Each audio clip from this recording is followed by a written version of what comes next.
நாகை திருவள்ளுவன், தலைவர், தமிழ் புலிகள் கட்சி. இன்றைய தினம் 2026ஆம் ஆண்டிற்கான சட்டமன்ற தேர்தலிலே நாங்கள் ஏற்கனவே பல ஆண்டுகளாக திராவிட முன்னேற்ற கழக தலைமையிலான கூட்டணியை ஆதரித்து தேர்தல் பணியாற்றி வந்தோம். அந்த சூழ்நிலையில் இப்பொழுது வரக்கூடிய இந்த 2026 சட்டமன்ற தேர்தலிலே தமிழ் புலிகள் கட்சியை அழைத்து பேசுவதற்கான ஒரு வாய்ப்பை வழங்கிய திராவிட முன்னேற்ற கழக தலைமையிலான கூட்டணிக்கும் தலைவர் அவர்களுக்கும் முதலில் தமிழ் புலிகள் கட்சியின் சார்பில் நெஞ்சார்ந்த நன்றியை உரித்தாக்கிக் கொள்கிறோம். தமிழ் புலிகள் கட்சி நீண்ட நெடுங்காலமாக திராவிட முன்னேற்ற கழகத்தோடு பயணித்து வந்து கொண்டிருக்கிற காரணத்தினாலும் தொடர்ந்து தேர்தல் பணியாற்றி வந்த காரணத்தினாலும் எங்களுடைய உழைப்பை அங்கீகரித்து பேசுவதற்காக அழைத்திருக்கிறார்கள். அந்த பேச்சுவார்த்தையில தமிழ் புலிகள் கட்சிக்கு வரக்கூடிய சட்டமன்ற தேர்தலிலே ஏதேனும் ஒரு தொகுதியிலே உதயசூரியன் சின்னத்தில் போட்டியிடுவதற்கான வாய்ப்பை வழங்க வேண்டும் என்று கோரிக்கை வைத்திருக்கிறோம். நிச்சயமாக பரிசீலிப்பதாகவும் தலைவர் கவனத்திற்கு கொண்டு செல்வதாகவும் இந்த பேச்சுவார்த்தை குழு நமக்கு செய்திகளை வழங்கியிருக்கிறார்கள். பேச்சுவார்த்தையில மென்மையாக இயக்கத்தை பற்றியும் இந்த சமூகத்தை பற்றியும் ஒரு மென்மையான போக்கோடு ஒரு சிறந்த அணுகுமுறையை கையாண்டார்கள். எனவே நிச்சயம் இந்த தேர்தலிலே அடக்கப்பட்ட மக்களிலும் அடக்கப்பட்ட மக்களாக இருக்கிற இந்த அருந்ததியர் மக்களுடைய குரல் சட்டமன்றத்திலே ஒலிப்பதற்கும் ஒட்டுமொத்த தமிழர்களினுடைய உரிமைகளுக்காக குரல் கொடுக்கவும் தமிழ் புலிகளுக்கு ஒரு வாய்ப்பை வழங்குவார்கள் என்று நாங்கள் நம்புகிறோம். அழைத்தமைக்கு மீண்டும் ஒரு முறை தளபதி அவர்களுக்கும் திராவிட முன்னேற்ற கழகத்திற்கும் நெஞ்சார்ந்த நன்றியை செலுத்திக் கொள்கிறோம். ஏற்கனவே கல்வி வேலை வாய்ப்பில் அருந்ததியர் மக்களுக்கு 3 விழுக்காடு உள்ளிட ஒதுக்கீடை வழங்கிய திராவிட முன்னேற்ற கழகம் அரசியலிலும் உரிய பங்கை வழங்குவதற்கு ஒரு அடிப்படையாகத்தான் இந்த பேச்சுவார்த்தை அமைந்தது. அந்த அடிப்படையில் திராவிட முன்னேற்ற கழகமும் அதனுடைய கூட்டணியும் மிக வலுவாக இருக்கிற காரணத்தினால் திராவிட முன்னேற்ற கழகம் எந்த தொகுதியில் ஒதுக்கினாலும் அந்த தொகுதியில் நிற்பதற்கான வாய்ப்பை வழங்க வேண்டும், அல்லது எந்த தொகுதியில் அவர்கள் நிற்க சொன்னாலும் போட்டியிட சொன்னாலும் அந்த தொகுதியில் போட்டியிட நாங்கள் தயாராக இருக்கிறோம் என்கிற ஒரு செய்தியை நாங்கள் பதிவு செய்து வந்திருக்கிறோம். நன்றி. நன்றி, வணக்கம். அனைவருக்கும் நெஞ்சார்ந்த வணக்கம். இன்றைக்கு ஆதித்தமிழர் கட்சி ஆகிய எங்களுக்கு திராவிட முன்னேற்ற கழகத்தினுடைய தலைமை குழு சார்பாக கூட்டணி தொடர்பான பேச்சுவார்த்தைக்காக அழைத்திருந்தார்கள். அந்த அடிப்படையில் நாங்கள் வருகை தந்து கூட்டணி பேச்சுவார்த்தை குழுவோடு எங்கள் கட்சியினுடைய முக்கிய நிர்வாகிகள் பங்கேற்று எங்களுடைய கருத்துக்களை முன்வைத்திருக்கிறோம். நீங்கள் உங்களுடைய கருத்துக்களை எத்தனை தொகுதிகள் வேண்டும், நீங்கள் எதை எதிர்பார்க்கிறீர்கள் என்பது குறித்து கேள்விகள் கேட்கப்பட்டது. அந்த அடிப்படையில் எங்களுக்கு ஒரே ஒரு இடத்தை திராவிட முன்னேற்ற கழகம் ஒதுக்கி தர வேண்டும் என நாங்கள் கேட்டிருக்கிறோம். ஏனென்று சொன்னால் திராவிட முன்னேற்ற கழகத்திலே பல்வேறு கூட்டணி கட்சிகள் இன்றைக்கு வருகை தந்திருப்பதை ஒட்டி ஆதித்தமிழர் கட்சிக்கு, குறிப்பாக ஆதித்தமிழின அருந்ததியர் மக்களுடைய பிரதிநிதித்துவத்தை வலியுறுத்துகின்ற வகையில எங்களுக்கு ஒரு இடமாவது நீங்கள் கண்டிப்பாக வழங்க வேண்டும் என்று நாங்கள் கோரிக்கை வைத்திருக்கிறோம். முதல்வரிடம் எங்களுடைய கோரிக்கையை கொண்டு செல்வதாக பேச்சுவார்த்தை குழு அவர்கள் அறிவித்திருக்கிறார்கள். மீண்டும் பேச்சுவார்த்தைக்கு அழைப்போம் என்றும் கூறியிருக்கிறார்கள். ஆக அந்த அடிப்படையில் எங்களுக்கு ஒரே ஒரு இடத்தை ஒதுக்கி தர வேண்டும் என நாங்கள் கேட்டிருக்கிறோம். இல்ல ஸ்பெசிபிக்கா அவங்களும் ஒன்றும் கேட்கல, நாங்களும் ஒன்றும் சொல்லலை. இப்போதைக்கு எண்ணிக்கையை மட்டும் எத்தனை எண்ணிக்கை என்பதை மட்டுமே கேட்டாங்க. சின்னம் என்பது உதயசூரியன் சின்னத்தில் தான். ஆதித்தமிழர் கட்சிக்கு ஒரு இடம் ஒதுக்கப்படும் பொழுது நாங்கள் உதயசூரியன் சின்னத்தில் தான் போட்டியிடுவோம். அதிலும் குறிப்பாக தமிழகத்துடைய மேற்கு மாவட்டங்களில் அடர்த்தியா இருக்கின்ற அருந்ததியர் மக்களுடைய மத்தியில எங்களுடைய கட்சி செல்வாக்குமிக்க கட்சியாக இருக்கிறது. ஆகவே மேற்கு மாவட்டங்களில் அல்லது தென் மாவட்டங்களில் ஒரே ஒரு தொகுதியை மட்டும் எங்களுக்கு ஒதுக்கீடு செய்ய வேண்டும் என நாங்கள் கேட்டிருக்கிறோம். அடுத்த பேச்சுவார்த்தை எப்போன்னு ஒன்றும் சொல்லலை, ஆனால் விரைவில் நாங்கள் கூப்பிடுவோம்னு சொல்லிக்கிறேன். மிக நன்றி.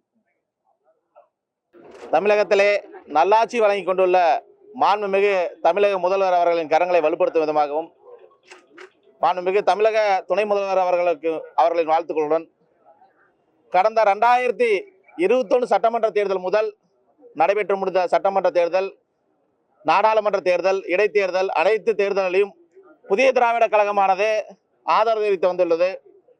திராவிட முன்னேற்ற கழகத்தின் ஆதரவு தெரிவித்த காலத்திலிருந்து எங்களுக்கு மாண்புமிகு தமிழக முதல்வர் அவர்கள் பார்த்தீங்கன்னா தமிழ்நாடு அரசு சீர்மன்ற நலவாரிய உறுப்பினர் என்ற பதவி வழங்கினாங்க. வருகின்ற 2026 சட்டமன்ற தேர்தலில் திராவிட முன்னேற்ற கழகம் மிகப்பெரிய ஒரு வெற்றியை பெற வேண்டும் என்று நடைபெற்று முடிந்த 30/11/2025 மிக பிரம்மாண்டமான மாநாட்டை வெள்ளட்டும் சமூகநீதி மாநாடு என்ற மாநாட்டை ஈரோடு எலுமாத்தூரில் நடத்தி காட்டினோம். அந்த மாநாட்டில் தலைமை சிறப்பு விருந்தினராக மாண்புமிகு தமிழ்நாடு துணை முதல்வர்கள் கலந்து கொண்டு சிறப்பித்தது எங்களுக்கு மக்கற்ற மகிழ்ச்சி.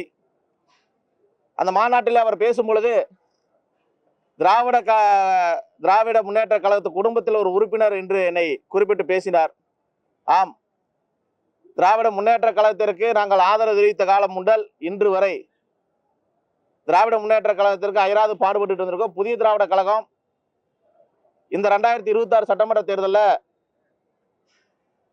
போட்டியிடுவதற்கு, குறிப்பாக சொல்ல போனால் உதயசூரியன் சின்னத்தில் போட்டியிடுவதற்கு நாங்கள் குறிப்பிட்ட ஒரு 3 தொகுதிகளை குறிப்பிட்டு விருப்பத்தை தெரிவித்திருக்கிறோம். குழுவை சந்தித்து இன்றைக்கு தொகுதியில் எங்களுக்கு இந்த தொகுதிகள் வேண்டும் என்றும் கேட்டுள்ளோம். மாண்புமிகு தமிழ்நாடு துணை முதல்வர்கள் பேசும்போது சொன்ன அந்த வார்த்தை எங்கள் மனதில் இன்றும் இருக்கிறது. எங்களுக்கான அரசியல் அங்கீகாரத்தை மாண்புமிகு தமிழக முதல்வர் அண்ணன் ஸ்டாலின் அவர்களிடம் சொல்லி எங்களுக்கான அரசியல் அங்கீகாரத்தை பெற்றுத் தருவேன் என்று சொன்னார். மாண்புமிகு தமிழ்நாட்டில் அனைத்து சமுதாய மக்களும் அனைத்தும் கிடைக்க வேண்டும் என்று ஒப்பற்ற தலைவராக, சமூகநீதி தலைவராக இந்திய திருநாட்டில் மாண்புமிகு தமிழக முதல்வர் திகழ்ந்து கொண்டு இருக்கார். அவர்கள் கரங்களை வலுப்படுத்தும் விதமாக நாங்கள் 3 தொகுதிகள் கேட்டிருக்கிறோம். என்னை போன்ற ஏராளமான தலைவர்கள் அந்த சமுதாயம் சாராமல் இருந்தாலும் கூட, சமுதாய தலைவர்களாக இருந்தாலும் அனைவருக்கும் அனைத்தும் கிடைத்தர வேண்டும் என்று அனைத்து சமுதாய தலைவர்களையும் வரவழைத்து இன்றைக்கு ஆதரவு கொடுத்துட்டு இருக்காங்க. அப்படின்னு பார்க்கும்போது நாங்கள் கட்டாயம் ஒரு தொகுதி கொடுத்தாலும் போட்டியிட்டு திராவிட முன்னேற்ற கழகத்தை மிக பிரம்மாண்டமான வெற்றியை, குறிப்பாக சொன்னால் கொங்கு மண்டலத்திலே இதுவரை பெற்றிடாத மிகப்பெரிய வாக்கு வித்தியாசத்தில் வெற்றி பெறுவதற்கு எங்கள் அன்பு அண்ணன் மேற்கு மண்டல சூரியன் செந்தில் பாலாஜி அண்ணனுடன் ஒருங்கிணைந்து அவர்களுக்கு உறுதுணையாக இருந்து மேற்கு மண்டலத்தில் மிகப்பெரிய ஒரு வெற்றியை பெறுவதற்கு புதிய திராவிட கழகம் பாடுபடும். ஜாதி அரசியலை கையில் எடுத்துக்கொண்டு இருக்கின்ற அண்ணா திராவிட முன்னேற்ற கழகத்தை கொங்கு மண்டலங்களில் டெபாசிட்டை இலக்கு செய்வதற்கு புதிய திராவிட கழகம் உறுதுணையாக இருக்கும். அதே போல மதவாத அரசியல் செய்யக்கூடிய பிஜேபியை அந்த பகுதியிலே கொங்கு மண்டலங்களிலே ஒரு சீட்டு கூட வர இல்லாம, ஒரு சீட்டு இல்லை, கட்டாயம் டெபாசிட்டை இலக்க செய்வதற்கு புதிய திராவிட கழகம் உறுதுணையாக இருக்கும். 234 தொகுதியிலும் மேற்கு மண்டலங்களில் தான் அதிகப்படியான வாக்குகள் இந்த முறை திராவிட முன்னேற்ற கழகம் பெறும். அதற்கு புதிய திராவிட கழகம் உறுதுணையாக இருக்கும். எங்களை அழைத்து தொகுதி பங்கீட்டிற்கு ஆலோசனை வழங்கிய குழுவின் தலைவர்கள் அண்ணன் TR பாலா அவர்களுக்கும், அண்ணா ஏவா வேலுகண்ணன் அவர்களுக்கும், அண்ணன் KN நேரு அண்ணன் அவர்களுக்கும், ராசா அவர்களுக்கும், ஏனைய அனைத்து மூத்த தலைவர்களுக்கும் இந்த நேரத்தில் நன்றி தெரிவிச்சுக்கிட்டு, தமிழகத்தில் நல்லாட்சி வழங்கி கொண்டுள்ள மாண்புமிகு தமிழக முதல்வரோட ஆட்சி கட்டாயம் மீண்டும் தமிழகத்திலே மலர வேண்டும். 200 தொகுதியில் திமுக சொல்றாங்க, கட்டாயம் 234 தொகுதியில் திமுக வெல்லும். அதுக்கான வெற்றி வாய்ப்புகள் பிரகாசமாக உள்ளது. கட்டாயம் திராவிட முன்னேற்ற கழகம் வெற்றி பெறுவதற்கு புதிய திராவிட கழக நிர்வாகிகளும் நாங்களும் கட்டாயம் உறுதுணையாக இருப்போம். வருகின்ற சட்டமன்ற தேர்தலில் புதிய திராவிட கழகத்தின் குரல் சட்டமன்றத்தில் ஒலிக்கும் என்பதை மட்டும் இந்த ஊடக நண்பர்களுக்கும் பத்திரிகை செய்தி நிறுவனர்களுக்கும் இந்த நன்னேரத்தில் தெரிவித்துக் கொள்கிறோம். ஐயா, 3 தொகுதி நாங்கள் விருப்பப்படுற தொகுதியில் நாங்கள் சொல்லியிருக்கிறோம். பட்டியல் கொடுத்துருக்குறோம். மாண்புமிகு தமிழக முதல்வர் அவர்கள் வந்து அந்த அவர் வாயால் அறிவிப்பார். அதுக்கு முன்னாடி நான் சொல்ல மாட்டேன். ஆனா 3 தொகுதிகள் கொடுத்துருக்கோம்ண்ணா. அண்ணா அதை நான் சொல்லியிருக்கேன். எப்படிங்கண்ணா? மொடக்குறிச்சி தொகுதி என்னோட சொந்த தொகுதிங்கண்ணா. மாண்புமிகு தமிழக முதல்வர் கொடுத்தா ரொம்ப சந்தோஷமா ஏற்றுக்குவேன். அதாவது தமிழ்நாட்டில் நல்லாட்சி வழங்கக்கூடிய மாண்புமிகு தமிழக முதல்வரோட அந்த நல்ல ஆட்சிக்கும் நல்ல திட்டங்களுக்கும் தான் வந்து ஓட்டு போட போறாங்க. உதயசூரியனுக்கு மட்டும்தான் ஓட்டு போட போறாங்க. அதனால வந்து அது எந்த தொகுதி கொடுத்தாலும் சரி, அந்த தொகுதியில் நாங்கள் வெற்றி பெற அயராறு பாடுபடுவோம். திமுக 234 ஜெயிக்க போகுது. அதனால எந்த தொகுதி கொடுத்தாலும் சரி, எங்க பகுதியில் எங்கள் கொங்கு மக்கத்துல எங்க மக்கள் வந்து தொகுதிக்கு குறைஞ்சபட்சம் 30,000 முதல் 70,000 வரைக்கும் இருக்காங்க. அதனால எந்த தொகுதி கொடுத்தாலும் அதை பத்தி கவலை இல்லை. திமுக வந்து மிகப்பெரிய ஒரு வெற்றி அடைய போகுது. அதுக்கு மேற்கு மண்டலம் மிக பிரகாசமா இருக்கு. வெற்றி வாய்ப்பு பிரகாசமா இருக்கு. வேற ஏதாவது கேள்வி இருக்கா? மிக்க நன்றி. திராவிட முன்னேற்ற கழகத்தினுடைய தலைமையின் சார்பில் ஆதித்தமிழர் பேரவைக்கு இன்றைக்கு பேச்சுவார்த்தைக்கு அழைக்கப்பட்டோம். இன்றைக்கு உள்ளே பேசி இருக்கிறோம். கடந்த 21 ஆதித்தமிழர் பேரவைக்கு ஒரு வாய்ப்பு வழங்கப்பட்டது. மீண்டும் இப்போதும் நாம் அந்த வாய்ப்பை கேட்டிருக்கிறோம். கடந்த காலத்தில் 13 கட்சிகள் மட்டுமே கூட்டணியில் இருந்தது. இப்போது ஏறத்தாழ 19 கட்சிகள் வந்திருக்கின்றன. இன்னும் பல தனி நபர்களும் வந்து இணைந்திருக்கிறார்கள். ஆக மிக பலமான ஒரு கூட்டணி அமைந்திருப்பது மட்டுமல்லாமல், இந்த வருகிற தேர்தல் என்பது வெறுமனே ஒரு தேர்தல் என்பதாக இல்லாமல், இது ஒன்றிய மோடி அரசுக்கும், அதாவது ஒரு வர்ணாசிரம தர்மத்துக்கும், இங்கே ஒரு ஜனநாயகத்துக்கும் நடக்கிற மிகப்பெரிய ஒரு ஒரு போர் தான் அப்படின்னு நம்முடைய முதல்வர் அவர்கள் குறிப்பிட்டிருக்கிறார்கள். அந்த வகையில் இன்றைக்கு திராவிட முன்னேற்ற கழகத்தினோடு தலைமையோடு இணைந்து ஆதித்தமிழர் பேரவையும் இன்றைக்கு பயணிப்பதுடன் தேர்தலிலே மக்களை சந்தித்து வாக்குகளை கேட்பதிலும் முன்னணியிலே நாங்கள் நிற்கப் போகிறோம். அது மட்டுமல்ல, அருந்ததியர் மக்களுக்கு திராவிட முன்னேற்ற கழகம் மட்டும்தான் கடந்த காலங்களிலே 3 விழுக்காடு இடஒதுக்கீடு கொடுத்தது மட்டுமில்லாமல், பல்வேறு வரலாற்று தலைவர்களுக்கும் நினைவு மண்டபங்களை எழுப்புவதில் திராவிட முன்னேற்ற கழகம் மட்டும்தான் அதை செய்தது. 32 ஆண்டுகள் ஆட்சி செய்த அதிமுக அதை எதையுமே செய்யவில்லை. ஆனால் அதற்கு பிறகு வந்த கலைஞர் மட்டும்தான் இந்த மக்களை பற்றி நினைத்தார். அந்த நினைத்ததின் வாயிலாக 3 விழுக்காடு இடஒதுக்கீடு கிடைத்தது. கிடைத்ததின் பலனாக இன்றைக்கு நூற்றுக்கணக்கான அருந்ததியர் மக்கள் இன்றைக்கு தங்கள் வாழ்விலே முன்னேற்றம் கண்டிருக்கிறார்கள். அந்த நன்றியை மறக்காமல் வருகிற தேர்தலிலே அவர்கள் இந்த திராவிட முன்னேற்ற கழகத்தினுடைய தலைமையிலே இருக்கிற கூட்டணி கட்சிகளுக்கும் திராவிட முன்னேற்ற கழகத்திற்கும் தங்களுடைய வாக்குகளை அளிக்க தயாராக இருக்கிறார்கள். அதே போல பாசிச சக்திகளை எதிர்த்து ஒன்றிய அரசு கொண்டு வருகிற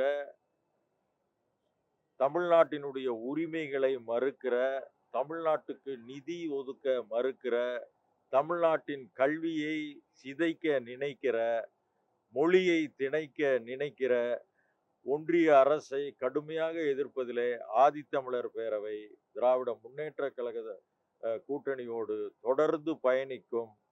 26 வெற்றி வாகை சூடி மீண்டும் தளபதி அவர்கள் 2.0 என்கிற அந்த ஆட்சியை பொற்கால ஆட்சியாக நிச்சயமாக நமக்கு தர இருக்கிறார்கள். தற்போது நடப்பதே பொற்கால ஆட்சியை மிஞ்சும் வகையிலே நலத்திட்டங்களை கொடுத்து கொண்டிருக்கிறார். 2.0 என்பது இன்னும் எப்படி இருக்கும் என்று நினைத்து பார்க்கவே நமக்கு பிரமிப்பாக இருக்கிறது. ஆகவே அந்த ஆட்சி மலருவதற்கு நாம் ஒத்துழைப்போம். நன்றி, வணக்கம். ஆமாங்க, இந்த முறை அவர்கள் இன்னும் முடிவு செய்யலைங்க. நாங்க எத்தனை தொகுதியெல்லாம் இன்னும் கேட்கல. எங்களுக்கு தொகுதிகள் வேண்டும் என்று கேட்டிருக்கிறோமே தவிர அவர்கள் அதை முடிவு செய்வார்கள். கடந்த முறை கொஞ்சம் அந்த மேற்கு தளத்திலே கொஞ்சம் வெற்றி வாய்ப்பை இழக்கிற ஒரு 10-15 தொகுதிகள் ஏற்பட்ட காரணத்தினால் அதோடு நாமும் அந்த வாய்ப்பை அப்பொழுது இழந்தோம். இப்ப அந்த நிலை இல்லை. இப்போ ஒரு மிகப்பெரிய அலை இன்றைக்கு தளபதி அவர்கள் செய்திருக்கிற நலத்திட்டங்களும் மற்ற பல்வேறு நிகழ்வுகளும் பார்க்கும் பொழுது மிகப்பெரிய வாய்ப்பு இன்றைக்கு அந்த 200 தொகுதிகள் என்பது அவர்கள் நிர்ணயித்திருக்கிறார்கள். அதற்கு மேலும் கிடைப்பதற்கான அதிக வாய்ப்புகள் இருக்கிறது. நன்றி. வணக்கம்.